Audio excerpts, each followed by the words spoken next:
Imagine pouring your heart and soul into the NFL, climbing the ranks as a promising young talent, only to face a shocking twist that shatters your dreams and forces an abrupt exit, potentially endangering your life in the process.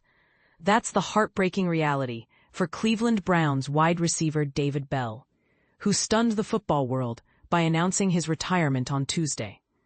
But here's where it gets controversial. What if this off-field injury reveals deeper issues in how athletes handle the risks beyond the field? And this is the part most people miss: the unspoken sacrifices that can derail even the brightest careers before they truly begin.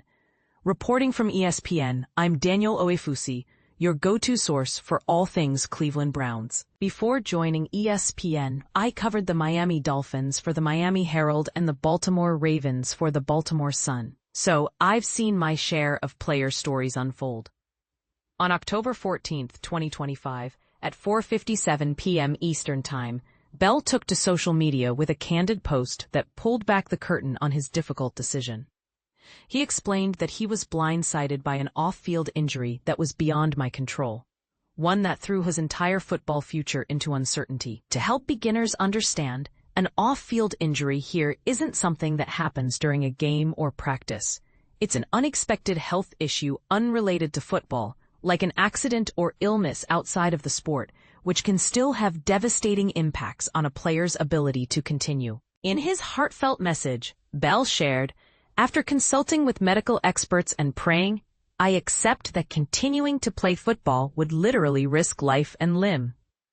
This isn't just dramatic language. It underscores the gravity of his situation, where the injury posed such severe threats that pursuing his passion could jeopardize his physical safety and long-term health.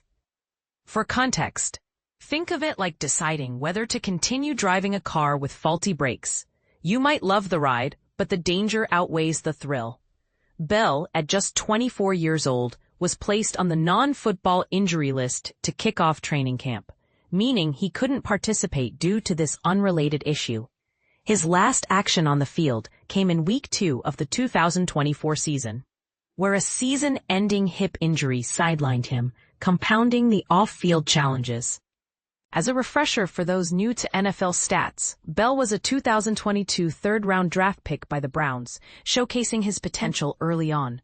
Over parts of 3 seasons with Cleveland, he hauled in 41 passes for a solid 408 yards and 3 touchdowns, numbers that highlight his role as a reliable receiver, even if injuries limited his full impact. These stats paint a picture of a player who was just hitting his stride, making his retirement all the more poignant.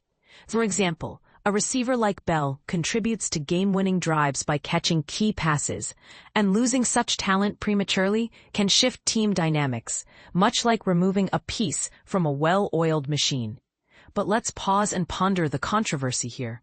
Bell's retirement isn't due to the typical on-field wear and tear of football.